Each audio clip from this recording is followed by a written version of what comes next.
Hi, my name is Brown Bear, and I'm your digital big brother. Today I'm going to be teaching you how to order coffee from a coffee shop. I'm going to teach you how to do it in a way that limits the back and forth of you saying, "Hi, I'd like this," and them maybe missing something that you said or not understanding. This is the way that I do it, and it's worked pretty well for me so far.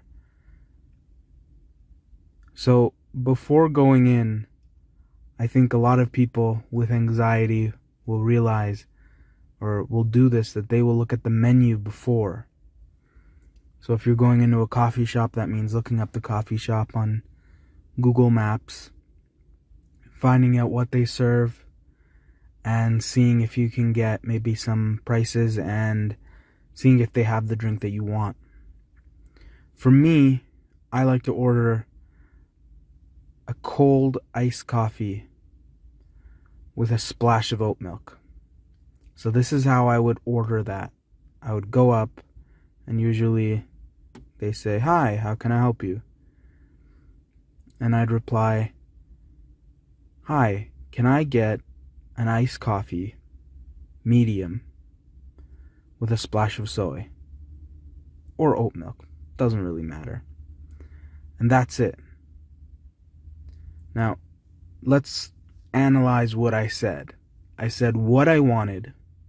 So, an iced coffee.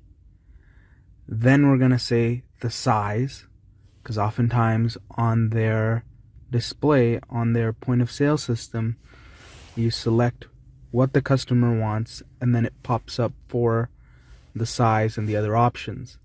And then I say with a splash of soy or oat milk.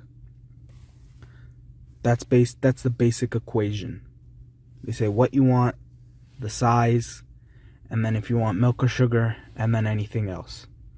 I'd recommend to keep it simple, and I'd also recommend, a lot of these coffee places will ask for your name so they can say it out, or they can write it on your cup. Make sure that you have that in your head. I know it's kind of silly for some people, but for us with anxiety, sometimes I'll forget my own name. Also, if you have a name that is a non-English name, or a name that might sound hard to most white people, it might be a good thing to just have a kind of a white name in your back pocket, so that when people ask, "Hey, who's this coffee for?" or "What's your name?" or if you're ordering pizza or something, you can just say some name and they'll go about their day and you can go about your day. There have been a lot of times where I've used my real name and people kind of stop and say, "Oh, where's that name from? What does that mean?" And they start a whole conversation. And I don't want to talk to you if it's 8 p.m. and I'm grabbing a pizza. I don't want to talk to you, Mr. Pizza Man. I just want to go home. I know they mean well, but again, I don't want to talk to people. I want to limit the amount of conversation that I need to have. So yeah, have a name in the back pocket if you have maybe a complex name, or a name that's not in the Anglophone world.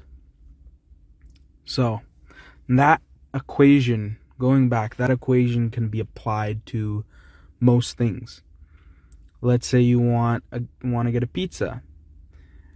You're going to say what you want, then you're going to say the size, and then you're going to say the toppings. So let's say you go into a pizzeria, pizza store, and you want to get the walk-in special. A lot of times there'll be a walk-in special for cheap. So let's say you get a walk-in special medium. You say, "Hi, can I get a walk-in special medium, or a medium walk-in special?"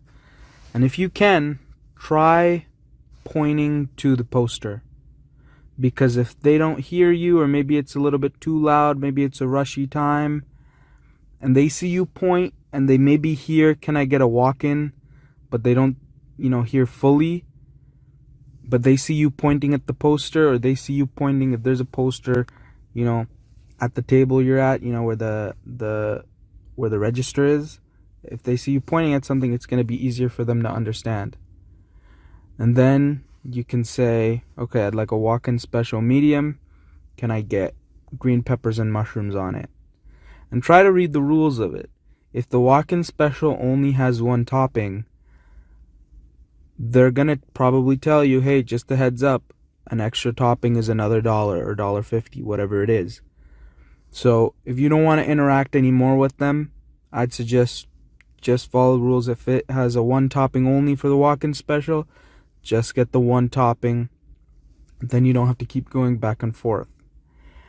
Then you can say, if you want to get it well done, you say, can I get it well done, please? That's about it. They're probably also going to ask you if you want any sides, any fries or anything like that, or any drinks. Just say no thank you.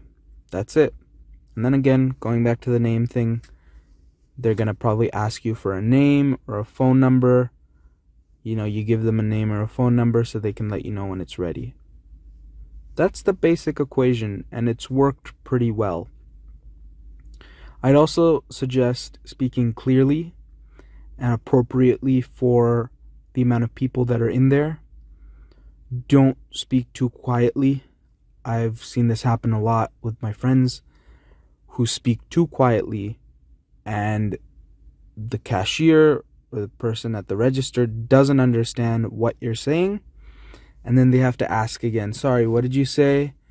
Sorry, did you want this as well? Did you want another drink? And then it just goes on, and it becomes a little bit, it prolongs the conversation more than it needs to be. And also, don't be too loud. Don't be too out there. But if it's a busy time, if you're getting pizza at 12:30 at lunchtime, well, then you're probably going to need to speak up a little bit. There's probably going to be a lot of people, and it may be uncomfortable to speak louder than what you're used to, but it's going to cause less awkwardness relative to than if you just spoke at a normal volume, because they might not be able to understand you. It all comes back to clear communication. All I'm trying to tell you is just trying to communicate as clearly as possible, so there's no miscommunication, there's no misunderstanding.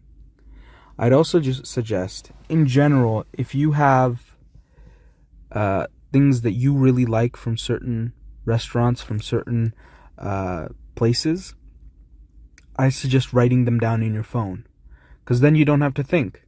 You can just say, oh, I really like getting this at this place. I really love getting this at this place. And you can write it all down. Okay, I really love the crunch wrap at Taco Bell. I really love the this. I really love the that.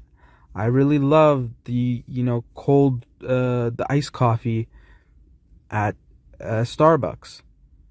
So if you write it down, you won't ever be stuck in your thoughts if you're trying to think about getting something to eat or getting something to drink. I know it can be paralyzing almost, the amount of choices we have in this world. But it does not have to be like that. Alrighty, this is Brown Bear. Let me know if you want anything else, any other videos you want there, any other videos for anxiety or interacting with the world. I think going forward, these are going to be the types of videos that I make, because I really enjoy teaching other people how to live in a way that calms their mind and their hearts a little bit. Let me know if it was helpful.